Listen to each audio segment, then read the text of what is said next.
बिस्मिल्लाहिर्रहमानिर्रहीम। अस्सलाम वालेकुम सामीन कराम। आज का बयान कुदरती हक़ ताला असबाब की मोहताज नहीं से मुतालिक है। सामीन कराम, हक़ ताला की अता के लिए काबिलियत शर्त नहीं है। जब अता होती है तो काबिलियत भी खुद ब खुद पैदा हो जाती है।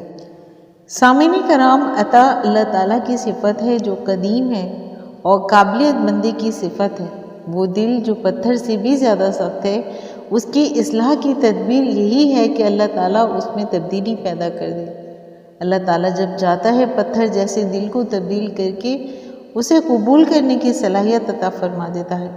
अल्लाह ताला की जानिब से जो फैज़ और अता मिलती है उसकी दो इकसाम हैं।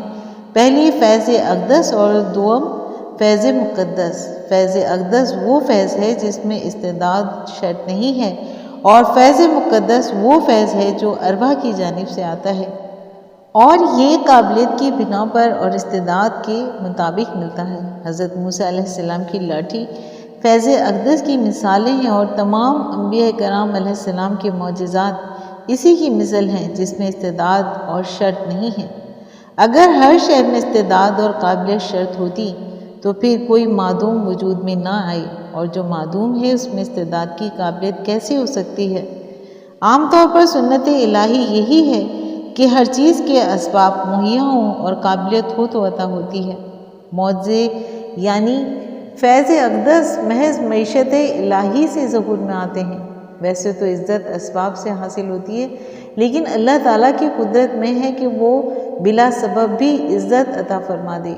अवाम को असबाब ज़रूर इख्तियार करनी चाहिए, लेकिन मुसब्बबुल असबाब से गाफिल भी नहीं होना चाहिए। अल्लाह ताला की कुदरत असबाब की मोहताज नहीं है। अवाम अपने मकासद की तलाश के लिए असबाब की मदद लेते हैं, और अवाम ने असबाब को कुदरत के लिए हिजाब बना लिया है, क्योंकि हर शख्स बिला वास्ता कुदरत के मुशाहिदे का अहल नहीं हो सकता। इंसान को चाहिए कि वो नज़र अपनाए जो असबाब को चाक करके असल कुदरत का मुशाहिदा करवा सके। जब वो ऐसा करेगा तो उसकी नज़र में असबाब बेहकीकत हो जाएंगे। और जान रखें कि हर खैर और शर अल्लाह ताला की जानिब से ही है, और असबाब महज ख़याली चीज़ें हैं, और उनका मकसद ये है कि इंसान पर कुछ अरसे गफलत का गुजरे और गैब पर ईमान के फ़ज़ाइल हासिल हो सकें। सामीन कराम, इस वाक़े से ये सबक मिलता है। मौलाना मोहम्मद जलालुद्दीन रूमी रहमतुल्लाह अलैह बयान करते हैं कि गैब पर ईमान रखो और असबाब इख्तियार करो। इंसान का ईमान होना चाहिए कि हर शय मनजानिब अल्लाह है और कोई भी उमूर अल्लाह ताला की मंशा के बगैर वक़ू पज़ीर नहीं होता।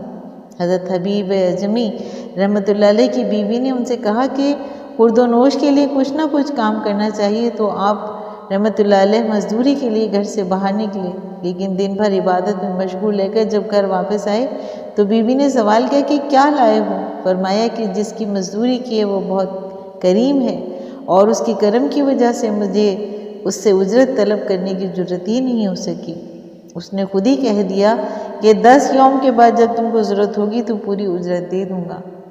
फिर जब 10 दिन के बाद आप रहमतुल्लाह अलैह को ये ख्याल आया कि आज घर पर जाकर क्या जवाब दूंगा, तो एक तरफ अपने तसव्वुर में गर्क चले जा रहे थे और दूसरी तरफ अल्लाह ताला ने एक बोरी आटा, एक ज़िबाशुदा बकरी, घी, शहद और 300 दिरहम एक गैबी शख्स के ज़रिए से आप रहमतुल्लाह अलैह के घर में पहुंचा दिए, और साथ ही ये पैगाम भी दिया कि हबीब रहमतुल्लाह अलैह से कह देना कि अपने काम में तरक्की करें, जिसके सिले में हम इससे भी ज़्यादा मजदूरी देंगे।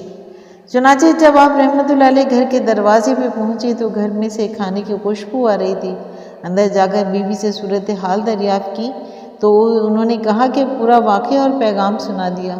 ये सुनकर आप रहमतुल्लाह अलैह को ख्याल आया कि अगर ज़्यादा दिलजमी से इबादत करूँगा तो न जाने क्या क्या इनाम व इकराम हासिल होंगे। और उसी दिन से आप रहमतुल्लाह अलैह दुनिया को छोड़कर इबादत में गर्क हो गए, यहाँ तक कि मुस्तजाबुल दावात कहलाए। हज़रत हबीब अजमी रहमतुल्लाह अलैह के इस वाक़े और मौलाना मोहम्मद जलालुद्दीन रूमी रहमतुल्लाह अलैह की शिकायत से ये सबक मिलता है कि गैब पर ईमान रखना हर मुसलमान पर फ़र्ज़ है, और अल्लाह ताला हर शय पे कादिर है। वो जिसे चाहता है इज़्ज़त अता फरमाता है और जिसे चाहता है ज़िल्लत अता फरमाता है। अल्लाह पाक हमारी इबादतों को कबूल फरमाए, आमीन। सामीन कराम, उम्मीद करती हूँ कि आपको आज का बयान पसंद आया होगा। अगर आपको आज का बयान पसंद आया है तो आप अपने चैनल फ़ज़ाइल इस्लाम को लाइक और सब्सक्राइब कीजिए और साथ लगे बेल आइकन को प्रेस कीजिए ताकि आइंदा आने वाली ऐसी नई वीडियोस का नोटिफिकेशन आपको सबसे पहले मिले। शुक्रिया।